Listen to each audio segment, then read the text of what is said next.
দেখুন এই ছোট্ট গরিব মেয়েটি বাইক পরিষ্কার করছিল, আর এটি দূর থেকে এক বোন লক্ষ্য করলো এবং সে আফসোস করে মনে মনে বলতে লাগলো যে মেয়েটির এই বয়সে বাবা মার যত্নে থাকার কথা, সে এই বয়সে বাইরে কাজ করছে। আর এটা দেখে ওই মেয়েটির খুবই মায়া হলো। আর দেখুন যার বাইকটা পরিষ্কার করছিল সে দেখুন একটা পয়সা ছুঁড়ে দিল এই ছোট্ট মেয়েটার দিকে, আর এই পয়সাটা তার কাজের বিনিময়ে দিল।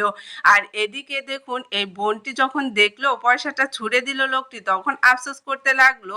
আর এই লোকটি দেখুন এই ছোট্ট মেয়েটিকে সেখান থেকে দূর দূর করে তাড়িয়ে দিচ্ছিল, কারণ তার গায়ে থেকে নাকি গন্ধ আসছিল আর জামা কাপড় নোংরা ছিল। এরপর এই বোনটির খুবই মনটা খারাপ হয়ে গেল। এরপর সেই মেয়েটি ওই বোনটির কাছে আসলো এবং তার কাছ থেকে পারমিশন চাইলো যে তার গাড়িটা সে পরিষ্কার করতে পারে কিনা। তখন এই বোনটি পারমিশন দিল এবং ছোট্ট মেয়েটি দেখুন গাড়িটা পরিষ্কার করতে লাগলো। আর এই বোনটি দেখুন তার দিকে তাকিয়ে থাকলো অবাক দৃষ্টিতে।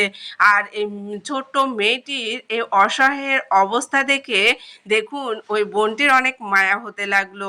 আর এরপর দেখুন এই ছোট্ট মেয়েটির যখন গাড়িটা মোছা হয়ে গেল, তখন তার বিনিময়ে দেখুন ওই বোনটির কাছ থেকে কিছু টাকা চাইলো। আর বোনটি কিন্তু অনেক খুশি হয়ে অনেকগুলো টাকা দিতে গেল। তারপরে ওই বোনটি সে টাকাটা না দিয়ে বলল, তুমি দাঁড়াও আমি আসতেছি। তাই বলে সে গাড়ি থেকে নেমে জিজ্ঞেস করলো সে কোনো কিছু খাবে কিনা। তখন এই ছোট্ট মেয়েটি বলল, আমি কোনো কিছু খাবো না, আমার বাবা অনেক অসুস্থ, তুমি কি আমার সাথে একটু যাবে?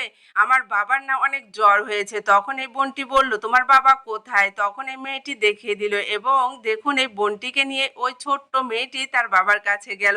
আর এই বোনটি সেখানে যেয়ে দেখে আসলে ওই মেয়েটির বাবা জ্বরে কাতরাচ্ছে, তাই সে অনেক অসুস্থ। আর এই মেয়েটি ছুটে এলো তার বাবার কাছে এবং দেখুন ওই বোনটির কাছ থেকে সাহায্য প্রার্থনা করলো যাতে তার বাবাকে হসপিটালে নিয়ে যাওয়া হয়। দেখুন এই বোনটি সেইখানে ছুটে গেল এবং ছোট্ট মেয়েটির বাবাকে তার গাড়িতে বসিয়ে হসপিটালের দিকে রওনা হলো। দেখুন এই বোনটি যে কাজটি করলো আসলেই মানবতার কাজ করলো। এরকম কাজ কয়জনাই বা করতে পারে বলুন? বোনটির মানবতার কাজটি যদি ভালো লেগে থাকে অবশ্যই ভিডিওটা বেশি বেশি শেয়ার করে সবাইকে দেখার সুযোগ করে দিবেন। আর এরকম সুন্দর ভিডিও পেতে অবশ্যই আমার পেজটি ফলো দিয়ে রাখবেন।